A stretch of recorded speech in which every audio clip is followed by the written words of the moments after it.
आळंदी पंढरपूर पालखी सोहळ्यात संत ज्ञानेश्वर माऊलींच्या पादुकांचं नीरास्नान पार वाल्ला मुक्कामानंतर संत ज्ञानेश्वर महाराजांचा पालखी सोहळा पुढील मुक्कामासाठी निघतो।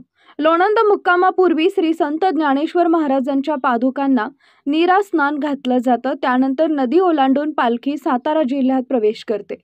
संत श्रेष्ठ श्री ज्ञानेश्वर माऊलींच्या पालखीचे सातारा जिल्ह्यातील पाडेगाव इथं जिल्ह्याच्या वतीनं पालकमंत्री शंभूराज देसाई, ग्रामविकास व पंचायत राज मंत्री जयकुमार गोरे, मदत व पुनर्वसन मंत्री मकरंद पाटील, खासदार श्रीमंत छत्रपती उदयनराजे भोसले, खासदार नितीन पाटील, आमदार सचिन पाटील, आमदार मनोज घोरपडे, माजी आमदार रणजितसिंह नाईक निंबाळकर, विभागीय आयुक्त डॉक्टर चंद्रकांत पुलकुंडवार, जिल्हाधिकारी संतोष पाटील, मुख्य कार्यकारी अधिकारी आशनी नागराजन, पोलीस अधीक्षक तुषार दोशी, वाईचे प्रांत अधिकारी राजेंद्र कचरे या मान्यवरांनी पुष्प अर्पण करून स्वागत केले।